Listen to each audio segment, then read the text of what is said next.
Hello friends. तो आज हम लोग वेस्ट बंगाल बोर्ड के अंतर्गत ये क्लास 11 का फर्स्ट सेमेस्टर का जो हिस्ट्री का पहला चैप्टर है जिसका नाम है इतिहास की समझ, इस चैप्टर के कुछ महत्वपूर्ण एमसीक्यू को यानी बहुविकल्पीय प्रश्न को इस वीडियो में हम लोग कवर करने वाले हैं। तो चलिए देखते हैं। तो सबसे पहले आप देखिएगा यहाँ पर कि रिक्त स्थानों की पूर्ति कीजिए। और पहला जो प्रश्न है आप सभी के समझ कि पृथ्वी की उत्पत्ति आज से लगभग डैश दिया है मिलियन वर्ष पूर्व हुई, यानी कितने साल पहले हुआ था। तो इसका जो उत्तर हो जाएगा 5000। ठीक। दूसरा है पहले ही डैश दिया था, युग में लिपि का विकास नहीं हुआ। आखिर किस युग में लिपि यानी स्क्रिप्ट का विकास नहीं हुआ था। तो इसका उत्तर हो जाएगा प्रागैतिहास। ठीक। तीसरा है पूरा पाषाण काल का जो मानव था डैश था, वो कैसा था। तो शिकारी मानव था, यानी उनको शिकार करना, समझ सकते हैं, यानी वो शिकार करना ही उनका जीवन का आधार था। जैसे हम लोग चौथा नंबर में जाते हैं तो पहले ही डैश दिया है कि अल्तामीरा गुफा से प्राचीन काल के अनेकों चित्र प्राप्त हुए हैं। अब कैसे चित्र प्राप्त हुए हैं जी। तो स्पेन। 5 नंबर हड़प्पा सभ्यता या सिंधु घाटी की सभ्यता का समय डैश युग से है, यानी किस युग से है। तो अर्ध इतिहास से हड़प्पा और सिंधु दोनों का संबंध है। जैसे हम लोग ऊपर जाएंगे 6 नंबर, तो यहाँ पर आपको देखने को मिलेगा कि भारत के डैश राज्य में भीम बेटका की गुफाएं अवस्थित है। तो किस राज्य में। तो मध्य प्रदेश में। 7 नंबर नव प्रसार काल में पत्थर के हथियारों में सबसे महत्वपूर्ण है। तो जो नव प्रसार काल है उस नव प्रसार काल में पत्थर के हथियार में सबसे जो महत्वपूर्ण था वह है लघु उपकरण।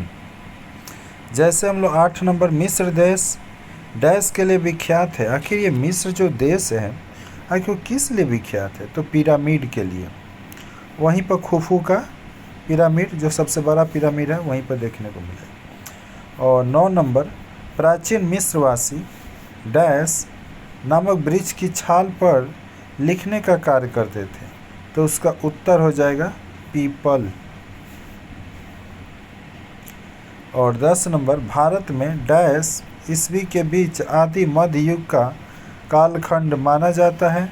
तो हो जाएगा 650 से लेकर 1206 ईस्वी के बीच। जैसे 11 नंबर आप आइएगा तो यहाँ पर लगभग डैश मिलियन वर्ष पूर्व पृथ्वी पर नर बानर का अभ्युदय हुआ। तो कब। तो 3.6 मिलियन वर्ष पूर्व।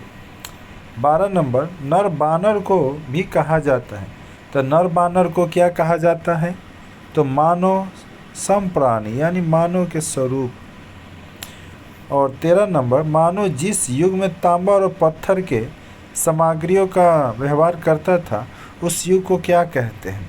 तो उस युग को हम लोग ताम्र प्रसार युग कहते हैं, जिस युग में तांबा के और पत्थर के सामग्री का व्यवहार होता था।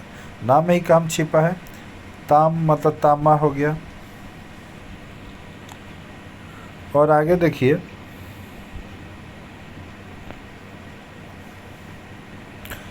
भारत में ऐतिहासिक युग का आरंभ से होता है। तो भारत में जो ऐतिहासिक युग का जो आरंभ आपको देखने को मिलेगा वो 6ठी शताब्दी ईसा पूर्व। जैसे 15 नंबर में हम लोग आते हैं सर्वप्रथम डैश ने प्रागैतिहास शब्द का व्यवहार किया था। तो उनका नाम है पाल्टनर्ल। और आगे देखिए भारत में प्रसारकालीन सभ्यता का अनुसंधान सर्वप्रथम 1863 में मद्रास के डैश नामक स्थान पर हुआ था। तो इसका हो जाएगा पल्लवरम। 17 नंबर डॉक्टर संकालिया ने मध्य पाषाण काल को संस्कृत का नाम दिया। तो संस्कृत का कौन सा नाम दिया? तब फलक संस्कृति का नाम दिया। और 18 नंबर भीमबेटका जो मध्य प्रदेश में, तो भीमबेटका मध्य प्रदेश की ये जो गुफा चित्र किससे जुड़ी है? तो उत्तर पाषाण काल से। 19 नंबर सम्राट अशोक के शिलालेखों को जेम्स प्रिंसेप ने ईस्वी में पढ़ा। कब पढ़ा था? तो 1837 ईस्वी को। भारत के स्थानों पर नवपाषाणिक वस्तुओं के अवशेष मिले हैं। ये सभी मेहरगढ़, चिरांद, बुर्जहोम। और 21 नंबर आप देख सकते हैं विंसेंट स्मिथ ने भारत में ऐतिहासिक युग की शुरुआत से माना जाता है। तो 326 ईस्वी पूर्व। लौह युग में चौक की सहायता से किस्म के मिट्टी के बर्तन बनाए जाते थे। तो चित्रित धूसर मृद भांड।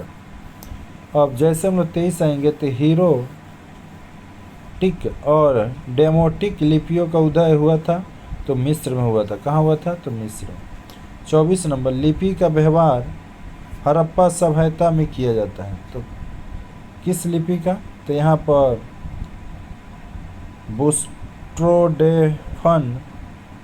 बुस्ट्रोफेडन लिपि का व्यवहार जो है हड़प्पा सभ्यता में किया जाता है।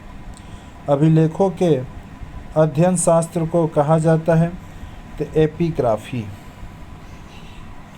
और जैसे हम लोग 26 नंबर में आएंगे तो भारत के प्राचीन सिक्कों को क्या कहा जाता है?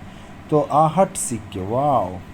और वहीं 27 श्री कृष्ण द्वारा अर्जुन को दिए गए जो ज्ञान का संकलन था ना, वो क्या कहलाता है? तो श्री भगवत गीता में, मतलब श्री भगवत गीता का, मतलब श्री कृष्ण द्वारा जो अर्जुन को दिया गया जो ज्ञान का संकलन है कहाँ पर मिलेगा? तो श्री भगवत गीता में। और 28 नंबर चीनी यात्री हुएन सांग ने किस ईस्वी में भारत आया था? तो 629 ईस्वी में। फिर दिया है कि सी यूंग की ने पुस्तक का नाम क्या है? तो हुएन सांग। और 30 नंबर बौद्ध धर्म का इतिहास पुस्तक के लेखक कौन है? तो लामा तारानाथ। तो दोस्तों ये वीडियो आपको कैसा लगा अवश्य कमेंट बॉक्स में कमेंट कीजिएगा। और ये हमारा फर्स्ट पार्ट है। सेकेंड पार्ट को देखने के लिए कमेंट बॉक्स में कमेंट कीजिए पार्ट 2।